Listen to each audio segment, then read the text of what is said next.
Jadi tidak pakai pikir-pikir dulu secara tenang untung atau ruginya atau cara pelaksanaannya. Karena pasal 338 KUH pidana ini adalah tindak pidana material yang berarti harus terjadi matinya orang lain itu. Timbul masalah waktu antara tindakan itu dengan akibat matinya orang lain itu. Jawabnya dipecahkan melalui ajaran sebab akibat. Dalam hal ini tindakan yang melawan hukum itu harus benar-benar dikehendaki si petindak. Dan justru tindakan itulah yang mengakibatkan matinya orang lain, bukan tindakan lain. Inti dari pasal ini adalah pembunuhan, pasal 338 KUH pidana. Karenanya kendati hanya pasal 340 KUH pidana yang didakwakan, tetapi ternyata tidak terbukti keadaan dengan rencana terlebih dahulu, maka kepada si petindak tetap diterapkan pasal 338 KUH pidana. Dengan rencana terlebih dahulu dipandang ada jika si petindak dalam suatu waktu yang cukup telah memikirkan serta menimbang-nimbang dan kemudian menentukan waktu, tempat, cara atau alat dia yang akan digunakan untuk pembunuhan tersebut. Dalam hal ini dapat juga telah terfikirkan olehnya akibat dari pembunuhan itu ataupun cara-cara lain, sehingga orang lain tidak dengan mudah mengetahui bahwa dialah pembunuhnya. Apakah ia secara tenang atau emosional pada waktu yang cukup itu untuk memikirkannya? Tidaklah terlalu penting. Yang penting ialah bahwa waktu yang cukup itu tidak dapat dipandang lagi sebagai suatu reaksi yang segera yang menyebabkan dia berkehendak melakukan pembunuhan itu. Ada beberapa hal yang perlu diperhatikan antara materi perencanaan dengan pembunuhan itu. Yang pertama ialah bahwa materi perencanaan itu misalnya hari yang ditentukan untuk pelaksanaan, cara, alat atau tempat tidak harus tepat terjadi. Misalnya hari Senin, ia menimbang-nimbang, berpikir-pikir dan menentukan caranya, yaitu bahwa pembunuhan akan dilakukan hari Kamis berikutnya. Ternyata dipercepat pada hari Rabu, tidak mengurangi pengertian dengan rencana terlebih dahulu. Semula direncanakan akan membunuh dengan pisau, ternyata dilakukan dengan pistol, juga tidak mengurangi pengertian dengan rencana tersebut. Yang kedua ialah jika terdapat kekeliruan mengenai sasaran, misalnya dia merencanakan membunuh B, ternyata X yang terbunuh karena mengira X adalah B, maka kejadian itu tidak mengurangi kehendak si petindak untuk membunuh seseorang lain dan juga tidak mengurangi rencananya untuk membunuh orang lain. Pasal 340 ini juga tidak menyebutkan orang tertentu yang akan dirampas jiwanya, melainkan hanya menentukan seseorang lain. Penyertaan terhadap pembunuhan berencana hanya dapat terjadi jika peserta itu mengetahui bahwa si pelaku utama itu telah mempunyai rencana terlebih dahulu.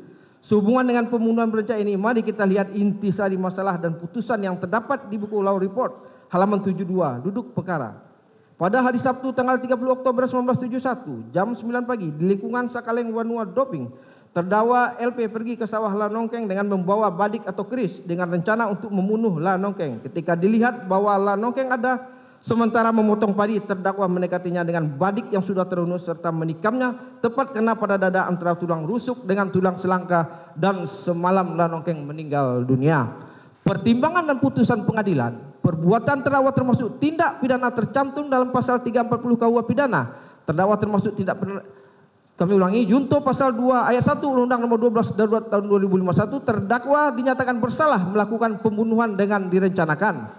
Dari jalan cerita tersebut jelas terlihat cukupnya waktu bagi terdakwa untuk berpikir dan menimbang-nimbang pembunuhan yang akan dilakukan, yaitu setidak-tidaknya selama perjalanannya menuju tempat kerja sang korban. Sekaligus juga terlihat bahwa tidak ada alasan untuk memandang bahwa pembadikan itu adalah suatu reaksi spontan karena suatu goncangan jiwa yang disebabkan suatu aksi dari sang korban. Selanjutnya perlu juga diperhatikan bahwa waktu yang dibutuhkan untuk berpikir atau menimbang-nimbang itu tidak boleh terlalu lama atau tidak sampai merubah rencana yang sudah ditentukan semula. Sebagai ilustrasi diperhatikan dari kasus tersebut.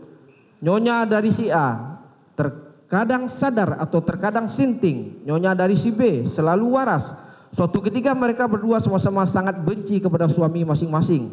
Untuk itu mereka berencana bahwa seminggu yang akan datang Nyonya A akan membunuh B, yaitu suami Nyonya B, dan Nyonya B harus membunuh A, yaitu suami Nyonya A. 3 hari setelah itu Nyonya berbaik dengan suaminya, bahkan kecintaannya melebihi dari yang sudah-sudah. Tanpa saya tahu Nyonya B, ternyata seminggu setelah perjanjian atau perencanaan mereka itu, Nyonya A membunuh B. Kemudian Nyonya A memanggil Nyonya B ke rumahnya dan menyuruh membunuh A yang sedang tidur sesuai dengan rencana mereka. Dalam hal ini diberitahukan pula bahwa Nyonya A telah membunuh B. Nyonya B menolak, tetapi karena diancam akan dibunuh oleh Nyonya A jika tidak mau membunuh A, maka terpaksa Nyonya B melaksanakan pembunuhan itu. Dalam hal ini tidaklah dapat lagi dipandang bahwa perencanaan itu masih tetap melekat pada Nyonya B. Bahkan Nyonya B dapat berlindung kepada pasal 48. Bahwa selanjutnya perlu juga diperhatikan putusan Hof Amsterdam 19 November 1942 yang berbunyi pertimbangan dan pemikiran yang tenang sebagaimana disyaratkan untuk rencana terlebih dahulu adalah kebalikannya dari perbuatan yang dilakukan karena perasaan amarah dan emosi yang timbul dengan tiba-tiba yang dialami oleh pelaku dengan sekonyong-konyong dan yang telah mendorongnya untuk memasukkan perbuatan dengan seketika. Rencana terlebih dahulu dapat dilakukan juga dalam suatu keadaan ketegangan saraf dan kekacauan perasaan akibat hancurnya perkawinan pelaku. Keadaan hati nurani yang demikian tidak menutup adanya pertimbangan dan pemikiran yang tenang dan melaksanakan rencana untuk membunuh orang lain. KUHP dilengkapi alias Hograt oleh Sunarto Sudibroto, Sarjana Hukum. Bahwa berdasarkan pengertian dengan rencana terlebih dahulu tersebut di atas, apabila dihubungkan dengan fakta hukum yang terungkap dalam persidangan berdasarkan keterangan yang diungkap oleh saksi-saksi sebagai berikut, yang keterangannya lengkap termuat dalam surat tuntutan ini yang dianggap dibacakan. Saksi Riki Rizal Wibowo, keterangan saksi Richard Eliezer Pudihang Lumiu, keterangan saksi Kuat Ma'ruf, dan keterangan terdakwa Ferdy Sambo sendiri. Bahwa fakta hukum tersebut di atas bersumber dari keterangan saksi Riki Rizal Wibowo, keterangan saksi Richard Eliezer Pudihang Lumiu, keterangan saksi Kuat Ma'ruf, dan keterangan terdakwa Ferdy Sambo dikemukakan di persidangan dengan tegas dan jelas menerangkan bahwa saudari Putri Candrawati sewaktu berada di Magelang pada tanggal 8 Juli 2022 dini hari sambil menangis menelpon terdakwa Ferdy Sambo menyampaikan mengenai perbuatan korban Nofriansah Yosua Huta Barat terhadap saudari Putri Candrawati dan berencana akan pulang ke Jakarta pada pagi hari dan akan menceritakan kejadian sebenarnya kepada terdakwa Ferdy Sambo.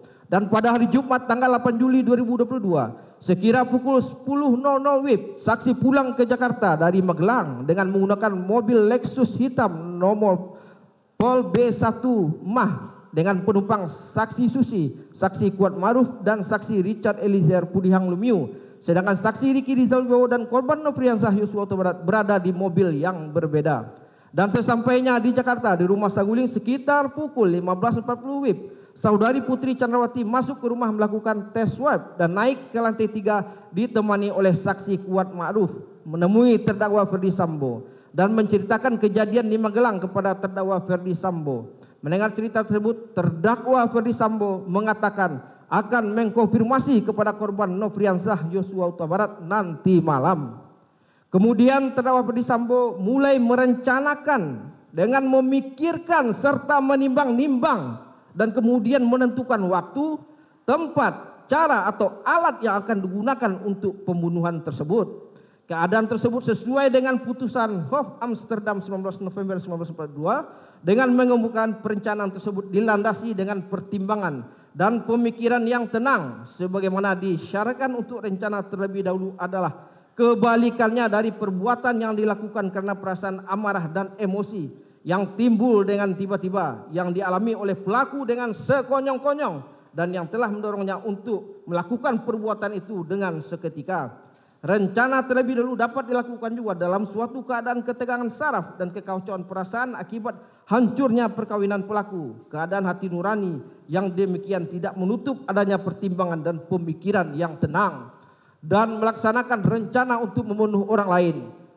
KUHP dilengkapi oleh Sunarto Sudibroto, Sarjana Hukum. Kemudian terdakwa Ferdy Sambo dengan menggunakan HT memanggil saksi Riki Rizal Wibowo ke lantai 3 untuk melaksanakan kehendaknya, dan saat bertemu terdakwa Ferdy Sambo secara sadar menyampaikan maksudnya atau niatnya kepada saksi Riki Rizal Wibowo, backup saya kalau Yosua melawan, lalu mengatakan, kamu berani nggak tembak dia, dalam kurung dalam hal ini korban Nofriansah Yosua Huta Barat.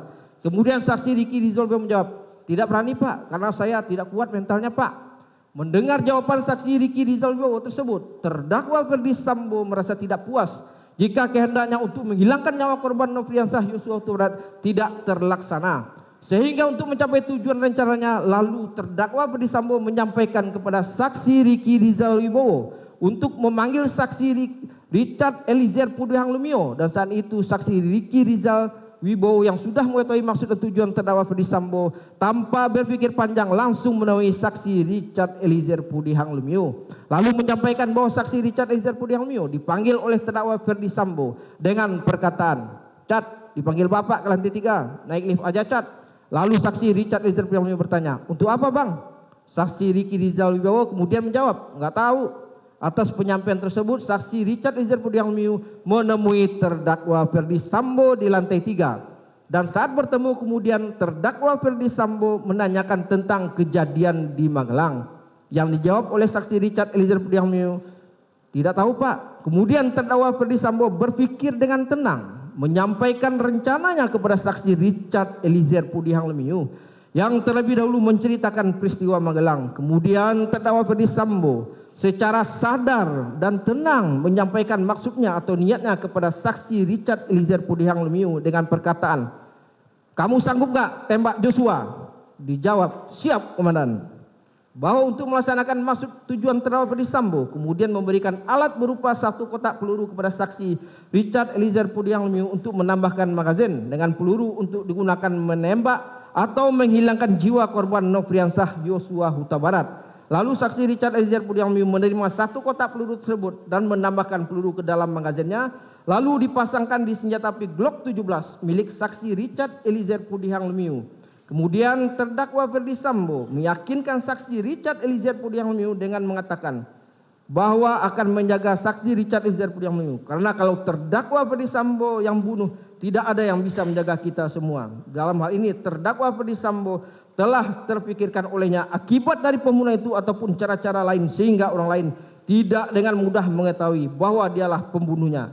Kemudian menentukan waktu, tempat atau lokasi pelaksanaannya dengan mengatakan lokasinya di 46. Selanjutnya terdakwa Ferdi Sambo membuat skenario atau cerita karangan atau cerita bohong dan dijelaskan secara berulang-ulang kepada saksi Richard Eliezer Pudihang Lumiu dengan skenarionya, yaitu Nofriansah Yosua Huta Barat melecehkan saudari Putri Cendrawati dan saudari Putri Cendrawati teriak minta tolong. Lalu saksi Richard Eliezer Pudihang Lumiu respon dan Nofriansah Yosua Huta Barat menembak saksi Richard Eliezer Pudihang Lumiu. Dan saksi Richard Eliezer Pudihang Lumiu menembak balik ke korban Nofriansah Yosua Huta Barat. Kemudian terdakwa Ferdi Sambo meyakinkan lagi dengan mengatakan saksi Richard Eliezer Pudihang Lumiu aman karena membela saudari Putri Cendrawati dan membela diri. Kemudian terdakwa Ferdi Sambo mengatakan, nanti kami semua dalam hal ini saksi Richard Eliezer Pudihang Lumiu, saksi Ricky Rizal Wibowo, korban Nofriansah Yosua Huta Barat, saksi Kuat Maruf, saudari Putri Cendrawati, terdakwa Ferdi Sambo pergi ke Duren 3 kemudian mengatakan, kalau ada yang tanya bilang saja mau isolasi. Bahwa agar lebih sempurna pelaksanaan rencana atau kehendak dari terdakwa Ferdi Sambo untuk merampas nyawa korban Nofriansah Yosua Huta Barat, kemudian terdakwa Ferdi Sambo menanyakan keberadaan senjata korban Nofriansah Yosua Huta Barat kepada saksi Richard Eliezer Pudihang Lumiu. Yang dijawab senjata korban Nofriansah Yosua Huta Barat berada di mobil Lexus LM. Dalam kurung diketahui karena disimpan oleh saksi Ricky Rizal Wibowo di mobil Lexus LM. Selanjutnya terdakwa Ferdi Sambo menyuruh saksi Richard Eliezer Pudihang Lumiu untuk mengambil senjata korban Nofriansah Yosua Huta Barat dan senjata api HS tersebut diserahkan kepada terdakwa Ferdi Sambo. Tujuannya agar korban Nofriansah Yosua Huta Barat lebih mudah untuk dieksekusi. Bahwa pelaksanaan rencana atau kehendak maksud dan tujuan telah disusun oleh terdakwa Ferdi Sambo dengan sistematis terungkap dalam persidangan merupakan fakta hukum berdasarkan keterangan yang dikemukakan oleh saksi Richard Eliezer Pudihang Lumiu, saksi Ricky Rizal Wibowo, saksi Kuat Maruf dan saksi Richard Eliezer Pudihang Lumiu menerangkan bersama-sama ke rumah dinas Duren 3 nomor 46 dengan menggunakan mobil Lexus LM nomor Pol B1 Mah dengan posisi saksi Ricky Rizal Wibowo selaku sopir, korban Nofriansah Yosua Huta Barat duduk di samping sopir, saudari Putri Cendrawati di tengah, dan di belakang ada saksi Richard Eliezer Pudihang Lumiu bersama saksi Kuat Ma'ruf. Sesampainya di rumah Duren 3, saksi Richard Eliezer Pudihang Lumiu, saksi Ricky Rizal Wibowo, saksi Kuat Ma'ruf, saudara Putri Cendrawati turun dari mobil. Lalu saksi Kuat Ma'ruf dan saudara Putri Cendrawati masuk ke dalam rumah Duren 3 nomor 46 melalui pintu garasi melewati pintu dapur, sedangkan korban Nofriansah Yosua Huta Barat bersama-sama saksi Ricky Rizal Wibowo tetap tinggal di taman samping rumah. bahwa untuk pelaksanaan rencana menghilangkan jiwa korban Nofriansah Yosua Huta Barat, terdakwa Ferdi Sambo menyusul ke rumah dinas Duren 3 nomor 46, lalu masuk ke dalam rumah melalui garasi, melewati pintu dapur, dan saat berada di dalam rumah, terdakwa Ferdi Sambo bertemu dengan saksi Kuat Maruf, kemudian meminta saksi Kuat Maruf untuk memanggil saksi Riki Rizal Wibowo dan korban Nofriansah Yosua Huta Barat. Sehingga tanpa berpikir lagi, saksi Kuat Maruf langsung mendatangi dan memanggil saksi Riki Rizal Wibowo dan korban Nofriansah Yosua Huta Barat yang berada di taman, dan memberitahu jika dipanggil oleh terdakwa Ferdi Sambo, sehingga korban Nofriansah Yosua Huta Barat berjalan di depan masuk ke dalam rumah melalui garasi dan pintu dapur, diikuti oleh saksi Riki Rizal Wibowo dan saksi Kuat Maruf. Saat itu saksi Richard Eliezer Pudiang sudah ada di dalam rumah bersama-sama dengan terdakwa Ferdi Sambo. Bahwa pada saat saksi Kuat Maruf memanggil saksi Riki Rizal Wibowo dan korban Nofriansah Yosua Huta Barat, saksi Richard Eliezer Pudiang yang berada di lantai 2 turun ke lantai 1 dan bertemu dengan terdakwa Ferdi Sambo. Dan saat itu terdakwa Ferdi Sambo memberitahu saksi Richard Eliezer Pudiang untuk mengokang senjatanya. Bahwa ketika korban Nofriansah Yosua Huta Barat dan saksi Riki Rizal Wibowo masuk, terdakwa Ferdi Sambo memanggil korban Nofriansah Yosua Barat, dan saat korban Nofriansah Yosua Huta Barat mendekat ke terdakwa Ferdi Sambo, langsung memegang leher korban Nofriansah Yosua Huta Barat, menyuruh berlutut hingga korban Nofriansah Yosua Huta Barat terhempas berada di depan terdakwa Ferdi Sambo sambil memukukan badan, sambil mengatakan, "Ada apa ini?"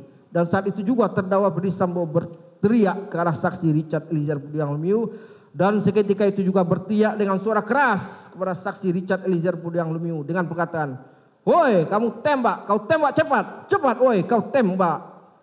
Kemudian saksi Richard Eliezer Pudiang Lumiu mendengar aba-aba tersebut, langsung menembakkan senjata api yang dipegangnya ke arah korban Nofriansah Yosua Huta Barat sebanyak 3 atau 4 kali tembakan yang mengenai tubuh korban Nofriansah Yosua Huta Barat hingga terjatuh tertelungkup sambil mengerang kesakitan. Berdasarkan keterangan saksi Richard Eliezer Pudiang Lumiu, terdakwa Ferdi Sambo seketika itu juga menghampiri tubuh korban Nofriansah Yosua Huta Barat yang sudah tertelungkup dengan menggunakan sarung tangan hitam, menggenggam senjata api, menembakkan ke arah tubuh korban hingga korban Nofriansah Yosua Huta Barat meninggal dunia. Setelah itu terdakwa Ferdi Sambo jongkok di depan tangga sambil menembak berkali-kali ke arah tembok di atas tangga, lalu membalikan badan sambil berjongkok menembak berkali-kali ke arah plafon di atas televisi guna menciptakan seolah-olah telah terjadi tembak-menembak. Kemudian senjata api yang telah digunakan dilap oleh terdakwa Ferdi Sambo guna menghilangkan jejak sidik jari terdakwa Ferdi Sambo, lalu diletakkan di tangan kiri korban Nofriansah Yosua Huta Barat, seolah-olah telah terjadi tembak-menembak yang mengakibatkan korban Nofriansah Yosua Huta Barat tertembak dan meninggal dunia.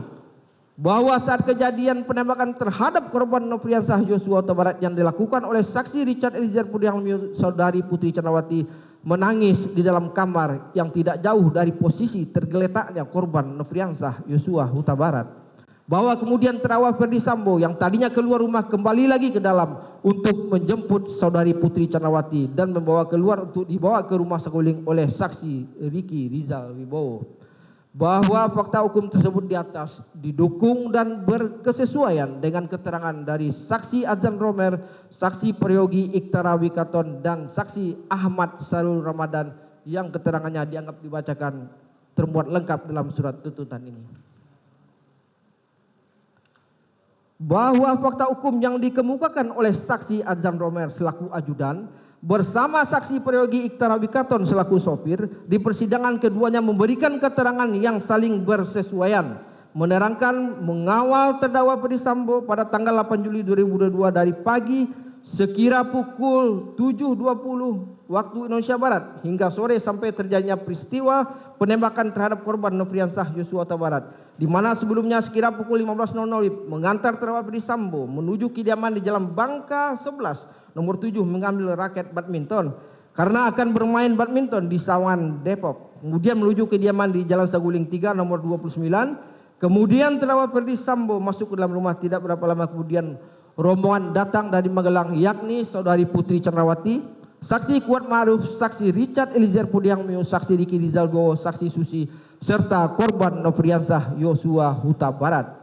Dan tidak berapa lama kemudian rombongan dari Magelang, yakni saudari Putri Cenrawati, saksi Kuat Maruf, saksi Richard Eliezer Pudiang-Lumiu, saksi Ricky Rizal Wibowo, korban Nofriansah Yosua Huta Barat berangkat menuju kediaman di Jalan Duren 3 nomor 46 menggunakan mobil Lexus Alphard B1 Mah, dan tidak berapa lama kemudian sekitar lebih kurang jam 17.00 WIB terdakwa Ferdy Sambo bersama saksi Prayogi dan saksi Farhan berangkat untuk main badminton di Sawangan Depok. Dalam perjalanan setelah melewati kediaman Jalan Duren 3 nomor 46, terdakwa Ferdy Sambo mengarahkan untuk berhenti di kediaman Jalan Duren 3 nomor 46. Selanjutnya terdakwa Ferdy Sambo turun dari mobil dan ketika maju selangkah senjata api HS terjatuh dan langsung diambil atau dipungut sendiri oleh terdakwa Ferdy Sambo yang saat itu sudah menggunakan sarung tangan warna hitam dan masuk ke rumah melalui garasi samping. Dan saksi Azan Romer bersama saksi Prayogi Iktarawi Katon tetap menunggu di jalan dekat mobil. Tidak berapa lama kemudian terdengar suara tembakan dari dalam rumah dinas Duren 3 nomor 46. Kemudian saksi Azan Romer mengecek ke depan rumah dan mendengar lagi suara tembakan.